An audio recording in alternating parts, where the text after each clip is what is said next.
Seja muito bem-vindo ao nosso programa Palavra Viva. Nós iniciamos esse programa mais uma vez, entrando na sua casa, levando a Palavra de Deus, o Evangelho do dia de hoje. Vamos iniciar em nome do Pai, do Filho e do Espírito Santo. Amém. Vamos clamar sobre a nossa vida, sobre a sua família, o Espírito Santo de Deus.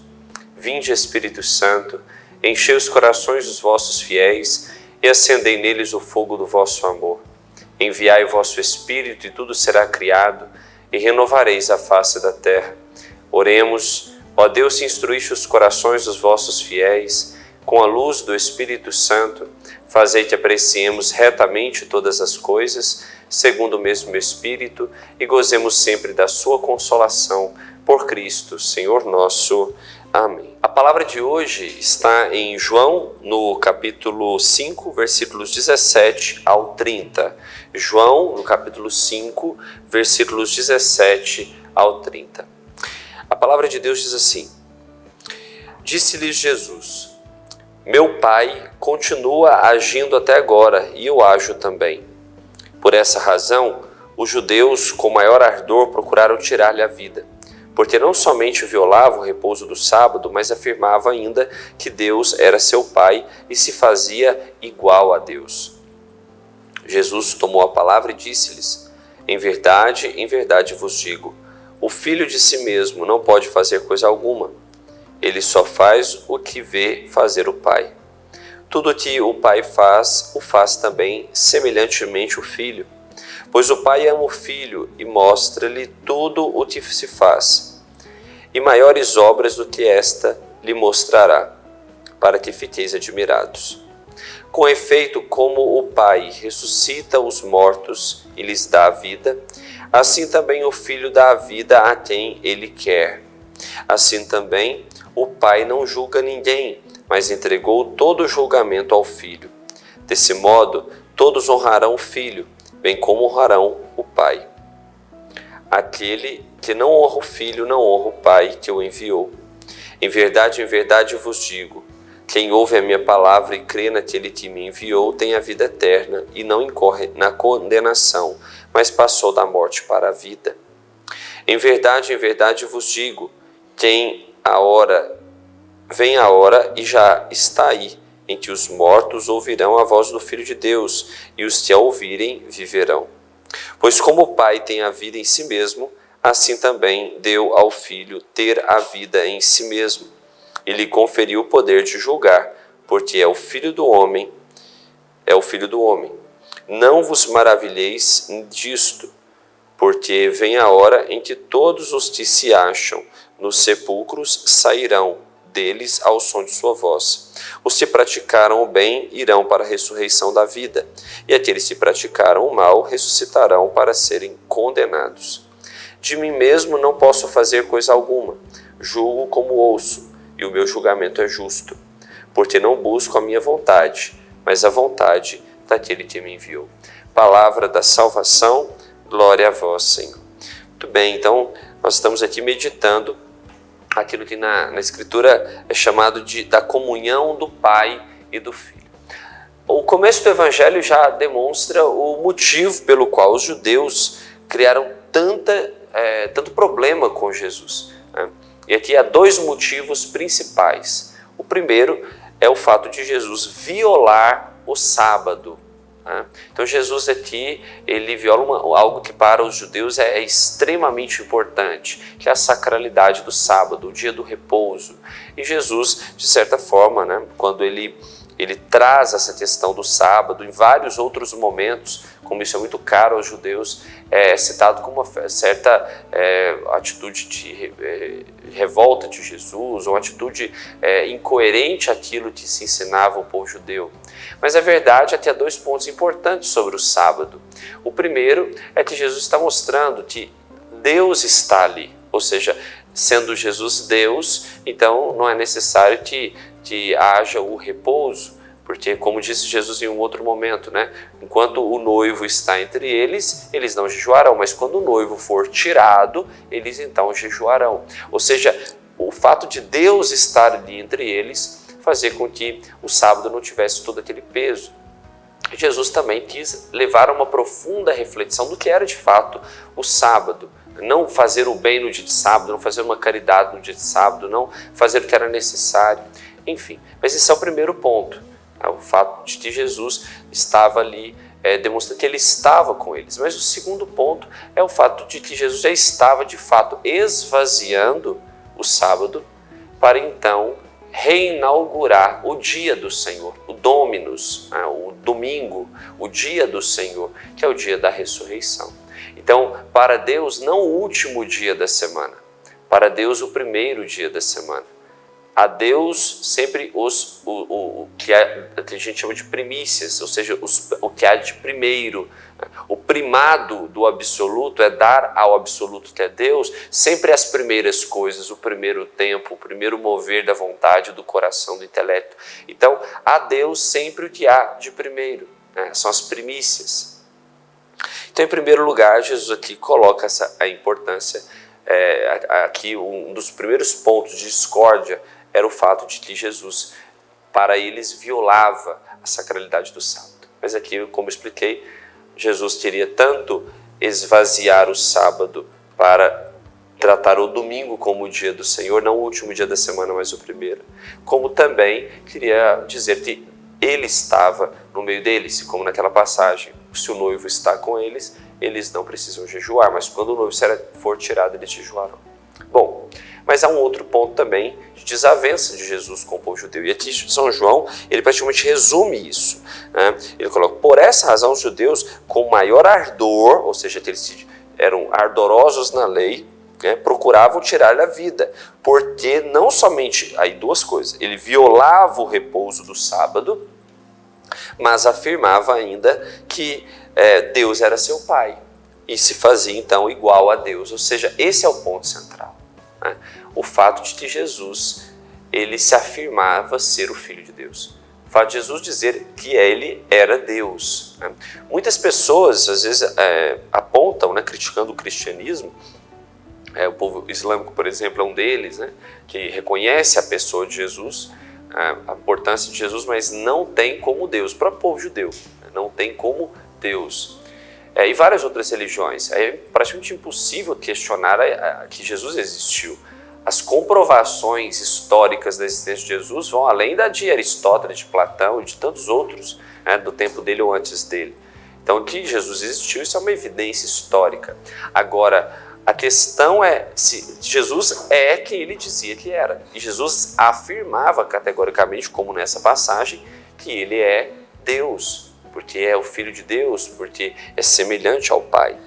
Então aqui Jesus, depois falando dessa comunhão do Pai e do Filho, ele vai dizer que, olha, o que eu faço porque Deus me enviou para fazer. Ele termina o Evangelho de hoje dizendo, de mim mesmo não posso fazer coisa alguma, mas eu julgo como ouço e o meu julgamento é justo, porque não busca a minha vontade, mas a vontade daquele que me enviou. Jesus, ele é ungido do Pai, ele é Cristo. Cristo é o ungido, o enviado de Deus, mas ele é o Deus encarnado, é Deus único, onipotente, onipresente, onisciente, que se esvazia da sua divindade para estar no meio da sua criação, das suas criaturas, da humanidade.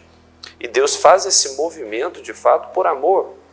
Abdica da sua divindade para se humanizar, a fim de nos buscar para Ele. Um resgate, por isso Jesus é o Salvador, porque ele vem, ele como que se abaixa, é a mão do Pai que se inclina, se abaixa para resgatar a humanidade. Porém, é importante dizer que Jesus, ele aqui nessa passagem é maravilhosa para definir, deixar claro isso. Porque hoje nós vivemos um tempo em que as pessoas acham que o inferno não existe.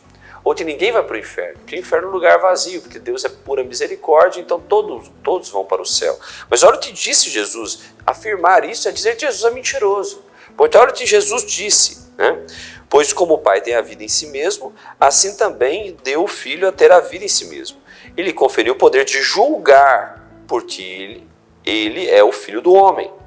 Não vos maravilhes disso, porque vem a hora em que todos que se acham nos sepulcros sairão deles ao som de sua voz. Os que praticam o bem, Olha o que diz a palavra, versículo 29 do capítulo 5 de São João.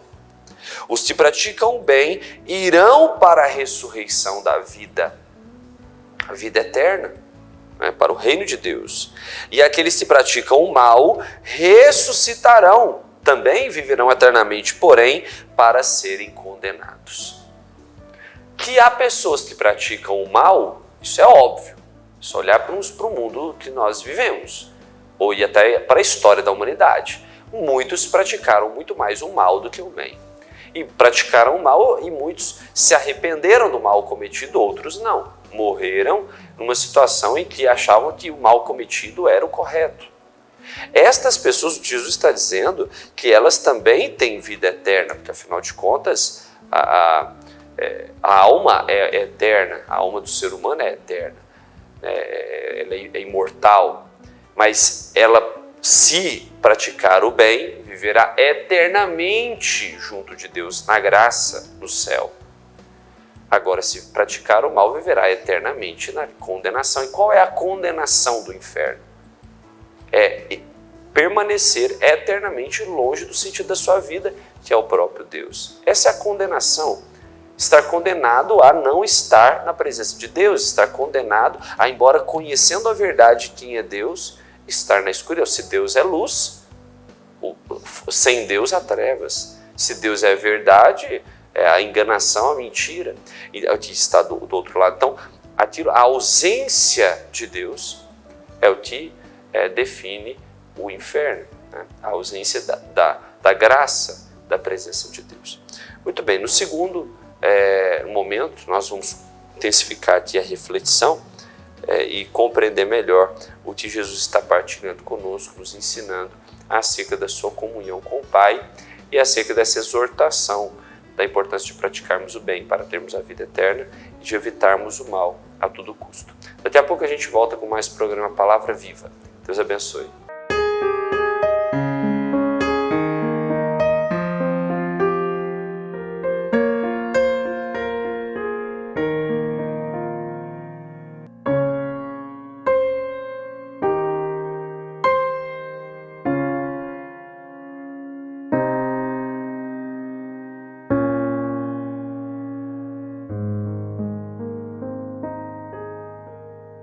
Às vezes, tudo que uma criança precisa para superar uma tempestade em sua vida familiar é encontrar um lar provisório.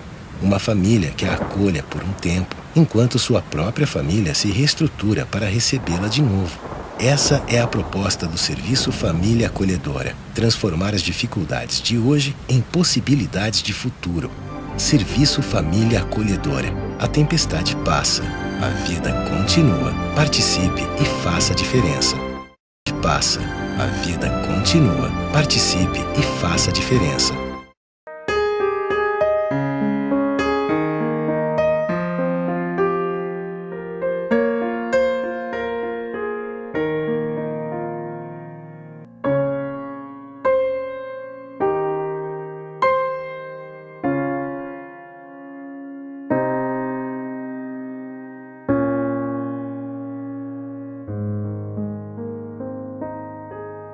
Estamos de volta com mais programa Palavra Viva. Nós estamos partilhando a palavra que está no Evangelho de São João, no capítulo 5, nos versículos 17 ao versículo 30. Um evangelho um pouco grande, né, que fala justamente da comunhão do Pai e do Filho. É um evangelho aqui no capítulo 5, né, que antecede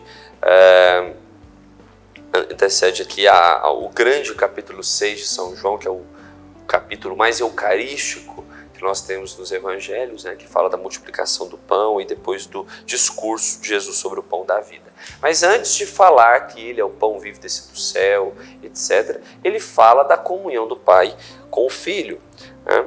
E a importância de entender que Jesus é o Filho de Deus. Esse é o grande ensinamento do evangelho de hoje. Jesus é o Filho de Deus. Inclusive foi por isso que ele foi condenado. Foi por isso que ele foi crucificado. Porque para os judeus isso era uma enorme blasfêmia, uma enorme mentira, e ele merecia um castigo maior. Mas, de fato, Jesus é o Filho de Deus. E o seu sacrifício aqui nesse mundo, de fato, configura a nossa salvação. Agora, vamos nos atentar aqui a esse versículo 21, né, quando Jesus diz: com efeito, como o Pai ressuscita os mortos e lhes dá a vida, assim também o Filho dá a vida a quem Ele quer. Isso é muito importante, né? Quem de Jesus aqui está dizendo que Ele dá a vida a quem Ele quer. E é óbvio que a vontade de Deus está expressa no Evangelho, mas também nos mandamentos. Aquilo que desde a época de Moisés já era ensinado, Jesus mesmo diz no capítulo 5 de Mateus, versículo 17, que Ele não veio abolir a lei e os profetas, mas veio para levá-los à perfeição. Então aquilo que é ensinado pelos profetas, pela lei mosaica, Jesus então eleva à perfeição do amor. Essa é a vontade de Jesus, que amemos uns aos outros. É a vontade de Jesus que amemos o Pai acima de todas as coisas. É a vontade de Jesus que nós renunciemos a nós mesmos, carreguemos a nossa cruz e o sigamos. Então esta vontade de Jesus, se nós a vivermos, como Ele ensina no Evangelho, então esses terão a vida.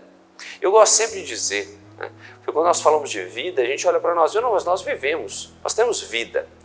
Mas há uma diferença entre a vida natural, que é a vida que todos têm nesse mundo, e a vida sobrenatural, a vida com V maiúsculo, a vida eterna, a vida com Deus, a vida depois dessa vida, né? Então, o que Jesus nos promete é a felicidade eterna. Tem muita gente que fala assim: nossa, mas a pessoa vive com Deus, vive na igreja, é infeliz. Não, mas o que Jesus nos promete é a felicidade eterna, não é a felicidade nessa vida. Essa vida não, estamos, como diz a oração da Salve Rainha, num vale de lágrimas, sofrimento, né? Agora, há uma diferença, todos sofrem, mas há uma diferença em quem é cristão. O cristão sabe por que sofre. Sabe que o sofrimento é via de purificação para a sua alma, para que ele se desapegue desse mundo, das coisas, das pessoas, de si mesmo, para então poder se apegar a Deus. Porque se desapegando desse mundo, das coisas desse mundo, ele mais facilmente vai se lançar aquilo que é de Deus. Pense você, se nós nos desapegamos das coisas, das pessoas, de nós mesmos, o que sobra? Sobra Deus, sobra o sentido da nossa vida. Então um exercício fundamental, e é claro que isso gera dor, é porque o mundo está impregnado em nós, né? É como se você coloca meu braço aqui, ó, tem pelos, eu coloco um chiclete aqui, né? Gruda nessa pele, para arrancar, dói, é óbvio que dói, né? Então a dor ela faz parte desse processo do desapego das coisas do mundo, mas não há vida eterna ou essa vida que Jesus nos apresenta sem passarmos por sofrimento, por tribulações. Agora é o modo como nós enfrentamos tudo isso que Jesus vai considerar. Se nós enfrentamos tudo isso por amor, se nós enfrentamos tudo isso porque queremos estar com Deus, então isso faz toda a diferença. Ele acrescenta: desse modo todos honrarão o Filho, bem como honram o Pai. Aquele que não honra o Filho não honra o Pai que o enviou. Jesus, ele é o único caminho até o Pai. Tem pessoas que às vezes vão conversar conosco e dizem, né? Ah, mas Deus é um só, né? Sim, Deus é um só. Posso dizer, por exemplo, para um muçulmano, né? Você também crê no único Deus? Sim, eu creio no único Deus. A gente pode conversar com um espírita, você também crê no único Deus? Sim, eu creio em um único Deus. Eu posso dizer, por exemplo, para um judeu, você crê no único Deus? Nós cremos no único Deus. E até outras pessoas, né? Que às vezes participam de uma outra visão religiosa, muitos creem em Deus. Agora, sim, Deus é um só. Mas também o caminho que nos leva até Ele é um só. E se chama Jesus. Jesus veio a esse mundo justamente para nos mostrar o caminho. Todos têm sede de Deus. Todos têm sede de eternidade. Mas para alcançarmos essa eternidade, precisamos passar por um caminho chamado Jesus Cristo, né? E tem pessoas que têm uma noção de quem é Jesus. Tem as pessoas que admiram Jesus, mas não entendem como Deus, como de fato quem Ele é. Então, às vezes, é como se você passasse por um caminho com olhos vendados. Muito fácil se perder, muito fácil confundir e errar o caminho. Quando nós compreendemos quem é Jesus de fato e queremos passar por esse caminho mesmo sabendo das dificuldades, mesmo sabendo que a porta é estreita, eu chego até o Pai. É essa a garantia de Jesus. Agora, é interessante quando nós falamos de todos têm sede de Deus, né? Porque o que é Deus? Deus é a felicidade eterna. Deus é o absoluto, não é verdade? Deus é infinito. Deus é maior do que o universo. Pensa, um Deus tremendo, né? Agora, esses dias eu estava refletindo, né, fazendo uma viagem, já tem um tempo, mas sempre eu confirmo essa observação, que eu acho que ela é, assim, algo muito forte, sabe, de se meditar. Certa vez eu estava numa viagem de carro, passando por um campo, sabe aqueles campos que a gente passa assim, que você não vê do outro lado, enorme assim, que atravessa, né? E você fala, nossa, onde deve ser o fim disso aqui? E eu olhava para aquilo e ouvia uma pessoa dizendo, nossa, olha que lindo. Olha que lindo esse campo. Não lembro se era um campo de uma plantação ou alguma coisa assim. E eu olhava e eu também me encantava, falava, nossa, muito bonito. E aí pensava, mas o que há de belo ali? Um campo, não tem nada demais. Aí eu me coloquei a meditar que é o mesmo que quando nós olhamos para o céu. Nós olhamos para o alto e a gente diz, olha que lindo. Quando nós paramos de fato para olhar e entender o que é aquilo. E é o mesmo que quando nós olhamos para o mar. Eu olho para o mar, vejo aquilo que não parece não ter fim e aquilo me encanta. Nos encanta, encanta a todos. As pessoas vão, né, querem olhar para o céu, principalmente os apaixonados.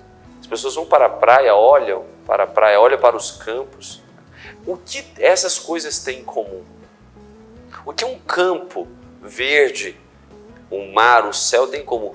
Não tem fim, não é verdade? A gente olha e não vê o final. E por que isso encanta a nossa alma? Porque, afinal de contas, o que há de belo nisso? O que há de belo é que, de fato, é como se fosse uma analogia do que é eterno.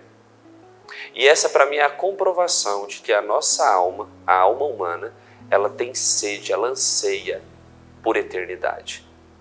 Então, quando nós olhamos para um lugar que nós não vemos o final, a nossa alma se encanta, porque tem sede de eternidade. Isso é comprovado na história da humanidade. Se nós olharmos, por exemplo, para os egípcios, né, que mumificavam os corpos, o que é aquilo? Sede de eternidade. Quando nós vemos hoje, por exemplo, a indústria mais poderosa que existe é a indústria de cosmético e a indústria farmacêutica. O que é a indústria de cosméticos, senão um esforço para se parecer cada vez mais jovem? Um esforço para cuidar da imagem, para demonstrar uma imagem mais jovial. O que é a indústria farmacêutica, senão um esforço para preservar a vida e a saúde? Para quê? Para viver mais. O que isso significa? Porque as pessoas gastam grande parte do seu dinheiro com cosmético ou com remédios para preservar a vida e a aparência. E por que isso? Porque temos sede de eternidade. E quando nós vemos um ser humano que não demonstra isso, ele está perdendo o sentido da própria existência. Todos nós temos sede do que é eterno. Agora veja bem, a alma humana tem sede do que é eterno, ou seja, tem sede de Deus. Agora existe um caminho para chegarmos até Deus, porque Deus é um mistério, Deus é absoluto, Deus é por Espírito. E Jesus é a encarnação de Deus, Jesus é o sinal visível, Jesus é o caminho iluminado pelo qual nós, ao passarmos por ele, por isso ele diz, renuncie a si mesmo, ou seja, as suas vontades para viver a minha, tome a tua cruz e me siga, ou seja, passe pelo meu caminho. Passe pelo caminho que eu trilhei. Ele não só nos apontou o caminho, mas passou por esse caminho para nos dar o exemplo. Portanto, meus irmãos, Jesus é o caminho que nos leva ao Pai. Esse é o grande ensinamento do Evangelho de hoje. Então, devemos fazer a vontade daquele que Ele enviou, a vontade de Deus expressa no próprio Cristo. Por isso, nós vamos rezar nesse sentido, porque se Jesus é o caminho, não é possível também ignorar a presença da Virgem Maria, que é como se fosse o GPS. Né? Muitos vão dizer, se eu estou no caminho eu não preciso de GPS, mas infelizmente existe uma coisa chamada pecado. E o pecado às vezes nos confunde. O pecado às vezes nos faz querer atalhos. O pecado às vezes nos leva a nos perder. E quantas vezes quando a gente se perde do caminho, a gente precisa de um mapa, a gente precisa de um GPS para reencontrarmos o caminho. Essa é a Nossa Senhora. Ela é como que esse instrumento de Deus para nos ajudar a encontrar o caminho e a não nos perdermos dele. Por isso vamos rezar uma Ave Maria para que ela nos ajude a permanecer sempre em Cristo, que é o caminho que nos leva ao Pai. Ave Maria, cheia de graça, o Senhor é convosco. Bendita sois vós entre as mulheres e bendito é o fruto do vosso ventre, Jesus. Santa Maria, Mãe de Deus, rogai por nós, pecadores, agora e na hora de nossa morte. Amém. Quero agradecer a você que participou conosco do programa Palavra Viva de hoje. Agradecer a você que está sempre nos acompanhando. Compartilhe este programa, compartilhe com outras pessoas aí nos grupos de WhatsApp, nos grupos da família, para que outras pessoas também tenham a mesma experiência que você teve, a experiência com a Palavra de Deus. Às vezes tem tanto conteúdo ruim, né, na internet, tanto conteúdo que às vezes não é tão edificante, nós estamos aqui partilhando e meditando a Palavra do Senhor. Compartilhe com a sua família e ajude as outras pessoas também a conhecerem o caminho de Deus, que é o próprio Jesus. Muito obrigado, Deus abençoe vocês. Estivemos reunidos em nome do Pai, do Filho e do Espírito Santo. Amém.